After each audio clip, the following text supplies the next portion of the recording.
প্রিয় শিক্ষার্থীরা, আসসালামু আলাইকুম। সপ্তম শ্রেণীর গণিত টিউটোরিয়ালে তোমাদের সবাইকে স্বাগতম। আজকের ভিডিওতে দ্বিতীয় অধ্যায় সমানুপাত ও লাভ ক্ষতির 22 নম্বর পৃষ্ঠা থেকে সমানুপাতিক ভাগ এখান থেকে আলোচনা শুরু করব এবং 23 নম্বর পৃষ্ঠার একটা উদাহরণ ও একটি কাজ দেওয়া আছে। এই কাজের সমাধানের মাধ্যমে আজকের ক্লাসটি শেষ করব।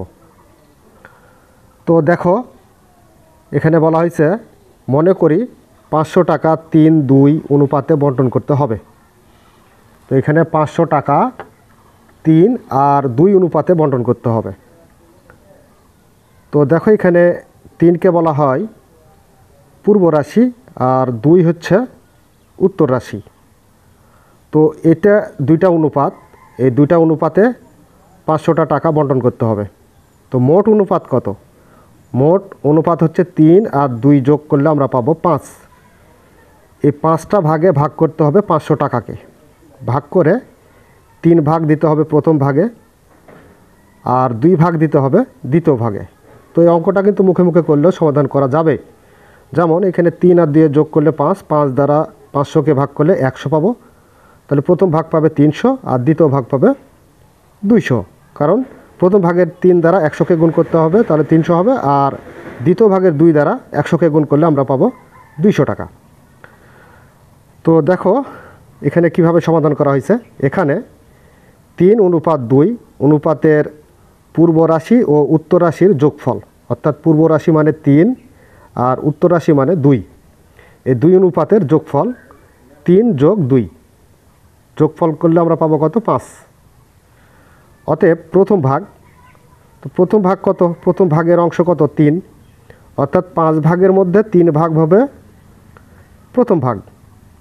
তো 500 টাকার 5 ভাগের 3 ভাগ হচ্ছে প্রথম ভাগ। তাহলে 5 দ্বারা আমরা এই 500কে ভাগ করব, তাহলে পাবো 100। 100 দ্বারা এই 3কে যদি গুণ করি তাহলে পাবো কত টাকা? 300 টাকা। দ্বিতীয় ভাগ, তো দ্বিতীয় ভাগ সমান কত? দ্বিতীয় ভাগ কত? দ্বিতীয় ভাগের অনুপাত হচ্ছে 2। তাহলে টোটাল যে 5 ভাগ ছিল, টোটাল হচ্ছে আমরা যোগ করে অনুপাত 2টা যোগ করে পাইলাম কত? 5। তো এই 5 ভাগের 2 ভাগ হচ্ছে দ্বিতীয় ভাগ। তো 5 দ্বারা আমরা এই 500কে ভাগ করব, তাহলে পাবো 100। এই 100 দ্বারা আবার 2কে গুণ করলে আমরা পাবো কত? 200। তো দ্বিতীয় ভাগের অংশ কত? 200 টাকা। তো এখানে অঙ্কটা তোমার সঠিক হয়েছে কিনা সেটা যাচাই করার জন্য এই যে অংশের যেই টাকাগুলো পাওয়া গেছে সেই টাকাগুলো যদি যোগ করো তাহলে মোট টাকার সমান পাবে। তাহলে এখানে কত টাকা? 300 টাকা আর এখানে 200 টাকা যোগ করলে আমরা পাচ্ছি হলো কত? 500 টাকা। তো দেখো এই যে মোট টাকার সমান, অর্থাৎ 500 টাকা মিলে গেছে। তো সুতরাং আমরা বুঝতে পারবো যে এটা আমাদের ভাগটা সঠিক হয়েছে। তো দেখো নিচে একটা বক্স দেওয়া আছে, বক্সের মধ্যে কিভাবে তুমি অংশের টাকা বণ্টন করবে তো তারই একটি সূত্র দেওয়া আছে। এখানে একটি অংশের পরিমাণ সমান হচ্ছে প্রদত্ত রাশি। প্রদত্ত রাশি মানে কি? মোট টাকার পরিমাণ, অর্থাৎ মোট টাকা যেমন 500 টাকা, এই মোট টাকার পরিমাণ গুণ অংশের আনুপাতিক সংখ্যা। অংশের আনুপাতিক সংখ্যা মানে কি? মোট, যেমন এই যেটাকে ধরা হইলো কত? 3 আর 2। 3-2 এর মধ্যে মোট ভাগ হচ্ছে, মোট অনুপাত হচ্ছে কত? 5। এর মধ্যে আনুপাতিক, প্রথম ভাগের আনুপাতিক অংশ হচ্ছে 3 আর দ্বিতীয় ভাগের আনুপাতিক অংশ হচ্ছে 2। তো এখানে বলা হয়েছে ওই অংশের আনুপাতিক সংখ্যা, তার মানে যে অংশটা আমরা প্রথম অংশ গ্রহণ করব না দ্বিতীয় অংশ গ্রহণ করব সেই অংশের আনুপাতিক সংখ্যাকে বোঝানো হয়েছে ওই অংশের আনুপাতিক সংখ্যা দ্বারা। ভাগ অনুপাতের পূর্ব ও উত্তর রাশির যোগফল, অর্থাৎ এই যে আমরা পূর্ব রাশি আর উত্তর রাশি যোগ করে 3 আর 2 যোগ করে যে 5 পাইলাম, এই 5 দ্বারা ভাগ করতে হবে। অর্থাৎ এক কথায় অনুপাতের মোটটা আমরা দ্বারা প্রদত্ত রাশিকে ভাগ করব, ভাগ করে যে ভাগফল আসবে ভাগফলকে আনুপাতিক অংশ দ্বারা গুণ করব। গুণ করলে আমরা যে অংশটা পাবো বা টাকার পরিমাণ পাবো সেটাই হবে কি? আমাদের অংশের পরিমাণ। তো এটা একটা সূত্র, কিন্তু আমাদের পরবর্তী অঙ্ক সমাধানের জন্য এই সূত্রটা কাজে লাগবে। অবশ্যই তোমরা এটা একটু মনে রাখবে যে একটি অংশের পরিমাণ সমান প্রদত্ত রাশি ইন্টু ওই অংশের আনুপাতিক সংখ্যা ভাগ অনুপাতের পূর্ব ও উত্তর রাশির যোগফল। তবে পূর্ব আর উত্তর রাশি যে থাকবে সেটাই না, এখানে 3টা 4টা 5টা রাশিও থাকতে পারে। অর্থাৎ যতগুলো সংখ্যা বা অনুপাত থাকবে সব অনুপাত যোগ করে যেটা আসবে সেটা দ্বারাই আমরা প্রদত্ত রাশিকে ভাগ করব আর ওই অংশের আনুপাতিক সংখ্যা দ্বারা গুণ করব। গুণ করলে আমরা পেয়ে যাব টোটাল অ্যামাউন্ট বা অংশের পরিমাণ। এভাবে উপরের পদ্ধতিতে একটি রাশিকে বিভিন্নভাবে বিভক্ত করা যায়। একটি প্রদত্ত রাশিকে একাধিক নির্দিষ্ট সংখ্যার অনুপাতে বিভক্ত করাকে সমানুপাত ভাগ বলে। তো সমানুপাত ভাগ কাকে বলে? একটি প্রদত্ত রাশিকে একাধিক নির্দিষ্ট সংখ্যার অনুপাতে বিভক্ত করাকে সমানুপাতিক ভাগ বলে। তো আশা করি তোমরা বুঝতে পেরেছ। তো এবার দেখো 23 নম্বর পৃষ্ঠার একটি উদাহরণ করাবো, 7 নম্বর উদাহরণ, এবং একটি কাজ দেওয়া আছে, সেই কাজটার সমাধানের মাধ্যমে আজকের ক্লাসটি শেষ করব। উদাহরণ 7 নম্বর, 20 মিটার কাপড়কে 3 ভাই বোন অমিত, সুমিত ও চৈতির মধ্যে 5:3:2 অনুপাতে ভাগ করলে প্রত্যেক ভাগের কাপড়ের পরিমাণ কত? অর্থাৎ মোট কাপড় কত? মোট কাপড় হচ্ছে 20 মিটার। এই 20 মিটার কাপড়কে 3 ভাই বোন অমিত, সুমিত ও চৈতির মধ্যে ভাগ করে দিতে হবে 5:3:2। অর্থাৎ মোট অনুপাত কত? মোট অনুপাত হচ্ছে 5 আর 3 যোগ করলে 8, 8 আর 2 10। এই 10 অনুপাত হচ্ছে আমাদের মোট। তার মধ্যে অমিতের অংশ হচ্ছে 5, সুমিতের অংশ হচ্ছে 3 এবং চৈতির অংশ হচ্ছে 2। তাহলে কে কত মিটার কাপড় পাবে? তো আমরা আগে অনুপাতগুলা কী করে নেব? যোগ করে নেব। তো সমাধান, কাপড়ের পরিমাণ কত আছে? 20 মিটার। তো 20 মিটার আগে লিখে নেব। প্রদত্ত অনুপাত 5:3:2, 5:3:2। তাহলে অনুপাতগুলোর কী করতে হবে? যোগ করতে হবে। অনুপাতগুলোর যোগফল 5 + 3 + 2 যোগ করলে আমরা পাবো কত? 10। তাহলে এখন অতএব অমিতের অংশ, তো অমিতের অংশ হচ্ছে কি, ওই যে আমরা সূত্রটা দেখলাম যেটা প্রদত্ত রাশি। তো প্রদত্ত রাশি কত? এই যে এখানে 20 মিটার দেওয়া আছে কাপড়, তাহলে এখানে 20 মিটারের অমিতের অংশটুক কত? 5, মানে কি এখানে আনুপাতিক অংশ। তো আনুপাতিক অংশ হচ্ছে অমিতের 5 আর টোটাল হচ্ছে 10। তার মানে কি এদের 3 জনার মোট অংশ হচ্ছে কত? 10। তাহলে 10 দ্বারা এই 20কে ভাগ করতে হবে। তাহলে 10 2 20, তার মানে 10 × 10, 10 2 20। এই 2 দ্বারা আবার 5কে গুণ করলে 5 2 10 মিটার। তার মানে অমিতের অংশের পরিমাণ কয় মিটার বের হলো? 10 মিটার বের হলো। এবার আসো সুমিতের অংশের পরিমাণ। তো সুমিতের আনুপাতিক অংশ কতটুক? এই যে 3, তাহলে 10 ভাগের 3 ভাগ হচ্ছে সুমিতের। তাহলে সুমিতের অংশ সমান লিখতে পারি 20 মিটারের 10 ভাগের 3 ভাগ। আচ্ছা, এই 10 দ্বারা 20কে ভাগ করো, 10 2 20, 2 দ্বারা আবার এই 3কে গুণ করি, তাহলে 3 2 6 মিটার। তো এটা হচ্ছে সুমিতের অংশ, 6 মিটার পাবে কাপড়। এবং চৈতির অংশ, তো চৈতির অংশের আনুপাতিক অংশ কত? চৈতির হচ্ছে আনুপাতিক অংশ হচ্ছে 2, অর্থাৎ 10 ভাগের মধ্যে 2 ভাগ হচ্ছে চৈতির অংশ। তাহলে এই যে 20 মিটার 10 ভাগের 2 ভাগ হচ্ছে চৈতির। তাহলে 10 দ্বারা ভাগ করি 20কে, তাহলে 10 2 20, অর্থাৎ 2, 2 দ্বারা আবার এই 2কে গুণ করলে 2 2 4 মিটার। তাহলে চৈতির অংশ হচ্ছে কত? 4 মিটার। অমিত, সুমিত ও চৈতির কাপড়ের পরিমাণ যথাক্রমে 10 মিটার, 6 মিটার ও 4 মিটার। তো এটাই হচ্ছে আমাদের 3 জন ভাই বোনের কাপড়ের পরিমাণ। তো প্রিয় শিক্ষার্থীরা, দেখো নিচে একটি কাজ দেওয়া আছে, এই কাজটি সমাধান করব। এই কাজটি সমাধান করতে পারলে আমরা অঙ্কের অনেক অংশই, সমানুপাতিক ভাগের অনেক অংশ শিখে যাব। তো দেখো কাজটা সমাধান করি। আচ্ছা, 1 নম্বর কাজে বলছে ক অনুপাত খ সমান 4:5, খ অনুপাত গ সমান 7:9 হলে ক, খ, গ নির্ণয় করো। তো এখানে কিন্তু 2টা অনুপাত দেওয়া আছে, একটা প্রথম অনুপাত হচ্ছে ক অনুপাত খ, আর দ্বিতীয় অনুপাত হচ্ছে খ অনুপাত গ। তো এখানে আমাদের অনুপাত কয়টা নির্ণয় করতে হবে? 3টা, ক অনুপাত খ অনুপাত গ। তো দেখো এখানে আমরা 1 নম্বর কাজটা শুরু করি। কাজ 1 নম্বর সমাধান। আচ্ছা, এখানে বলতে পারি যে প্রথম অনুপাত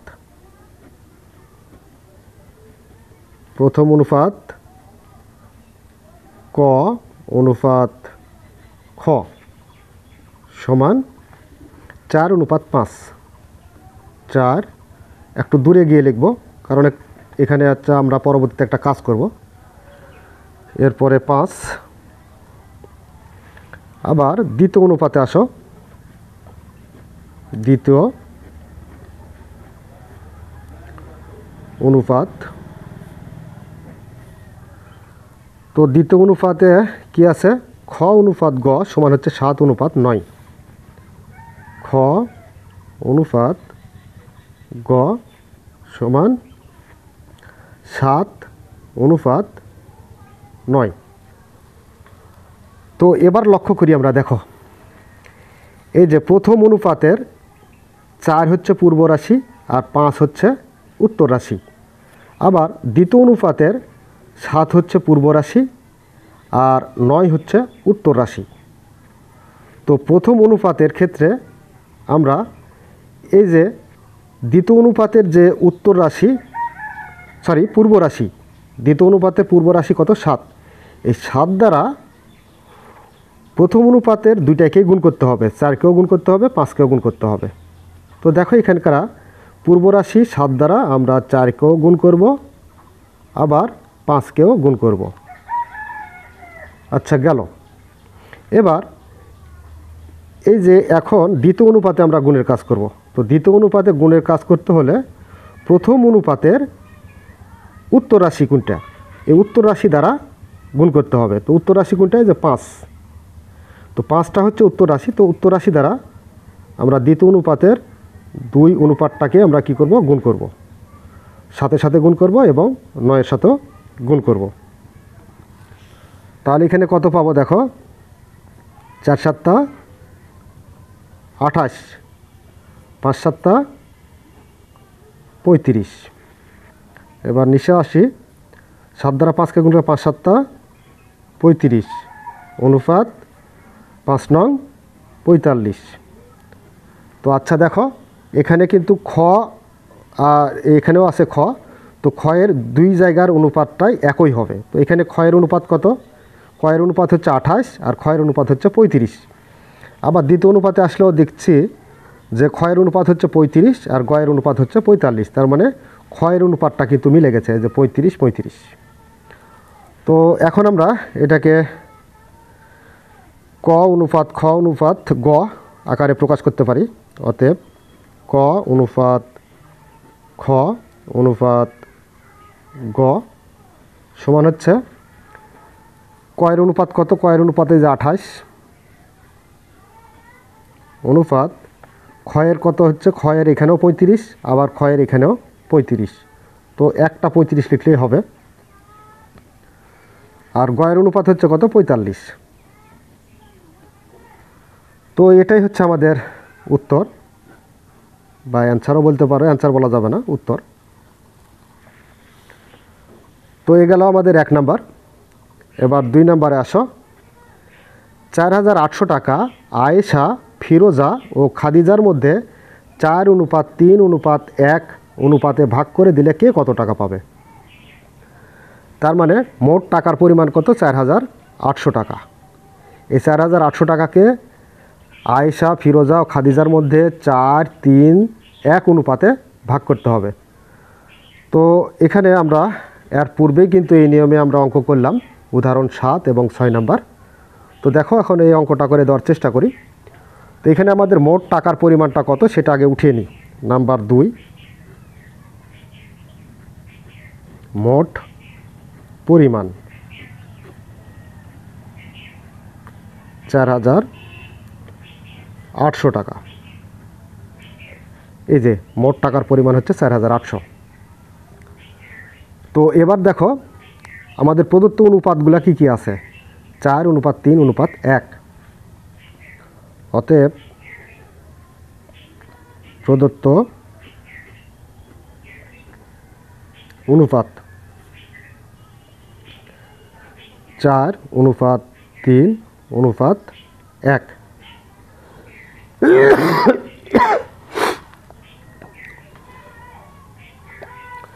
এখন এই অনুপাতগুলার যোগফল বের করতে হবে। তাহলে এখন আমরা বলতে পারি অতএব প্রদত্ত অনুপাতগুলোর যোগফল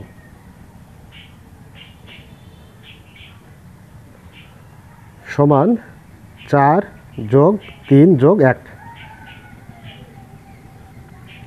তো টোটাল যোগ করে আমরা কত পাচ্ছি? 4 আর 3 যোগ করলে 7, 7 আর 1 8। আচ্ছা, এই যে মোট টাকা যেটা দেওয়া আছে 4,800, এই 4,800কে এখন 8 দ্বারা ভাগ করতে হবে। আর যার যেই অংশ বা আনুপাতিক অংশ যেটা বলা হয়, সে আনুপাতিক অংশ দ্বারা গুণ করলেই ভাগফলকে, তাহলে আমরা পেয়ে যাব যার যে অংশের পরিমাণ। তো এখানে প্রথমটা কে আছে দেখো, এখানে প্রথম ভাগকার আয়েশার। আয়েশার জন্য কত? আয়েশার হচ্ছে এই যে 4 ভাগ, ফিরোজার হচ্ছে 3 ভাগ, আর খাদিজার হচ্ছে 1 ভাগ। তাহলে এখন আমরা এই অনুসারে ভাগ করে দিই। অতএব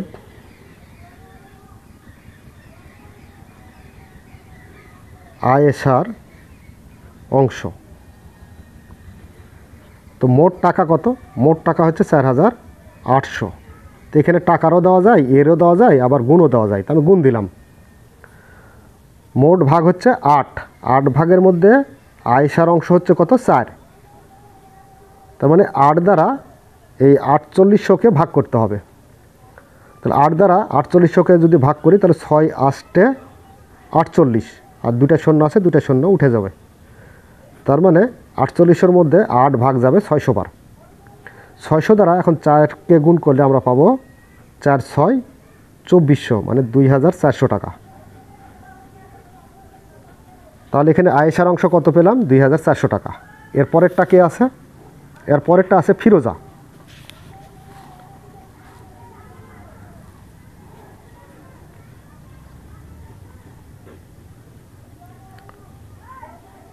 ফিরোজার অংশ, তো ফিরোজার অংশ সমান মোট টাকা হচ্ছে 4,800। এই 4,800 টাকা, এই 4,800, এটা 4,800 টাকাকে ভাগ করতে হবে মোট অনুপাত 8 দ্বারা। আর ফিরোজার আনুপাতিক অংশ হচ্ছে কত? 3। 8 দ্বারা 4,800কে যদি ভাগ করি, তাহলে পাবো 600। 600 দ্বারা এই 3কে গুণ করলে পাবো আমরা 3 6 1800 টাকা। আচ্ছা, তাহলে ফিরোজার অংশও পেয়ে গেলাম 1800 টাকা। এবার আসো খাদিজার অংশে। খাদিজার অংশ, মোট টাকা হচ্ছে 4,800, গুণ হচ্ছে খাদিজার অংশ কত? এই যে 1। তাহলে 8 ভাগের 1 ভাগ, তার মানে 8 দ্বারা 4,800কে ভাগ করলে আমরা পাবো কত? 600।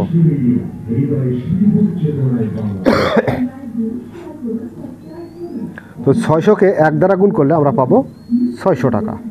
তো এটাই হচ্ছে আমাদের কি, যার যে অংশের পরিমাণ। অর্থাৎ আয়েশার অংশ হচ্ছে 2400 টাকা, ফিরোজার অংশ হচ্ছে 1800 টাকা, এবং খাদিজার অংশ হচ্ছে 600 টাকা। তো এই কয়েকটা যদি যোগ করি, যোগ করলে আমরা মোট টাকার পরিমাণ অর্থাৎ 4,800 টাকার সমান পাবো। তাহলে আমরা বুঝতে পারবো যে অঙ্কটা আমাদের ঠিক আছে। তাহলে 2400 আর 1800, তাহলে কত হয়? 24 আর 1800 হচ্ছে 4200, 42 আর 600, তাহলে 4800। 4800 টাকা এখানে মিলে গেল কিন্তু। তো সুতরাং এটাই হচ্ছে আমাদের উত্তরটা সঠিক আছে। নাম্বার 3, 3 জন ছাত্রের মধ্যে 570 টাকা তাদের বয়সের অনুপাতে ভাগ করে দেওয়া হলো।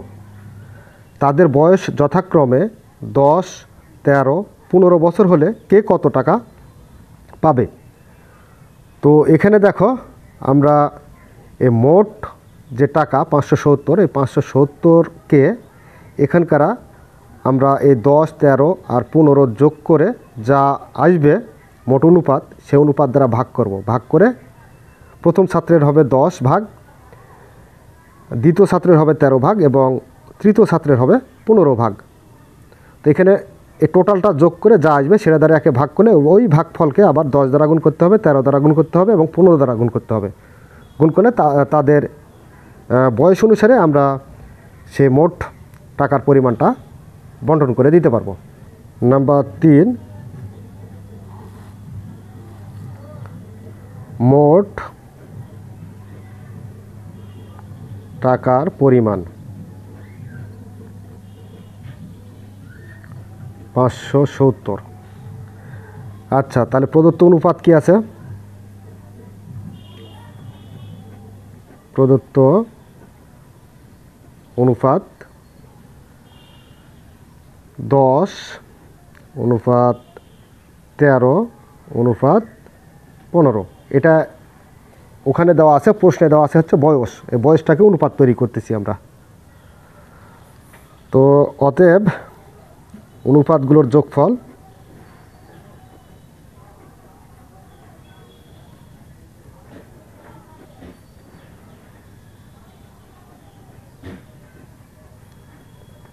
দশ যোগ 13 যোগ 15। আচ্ছা, যোগ করলে আমরা কত পাই? 10 আর 13 হচ্ছে তোমার 23, 23 আর 15 যোগ করলে 38। আচ্ছা, 38 পেলাম। এবার এই 38 দ্বারা 570কে ভাগ করতে হবে।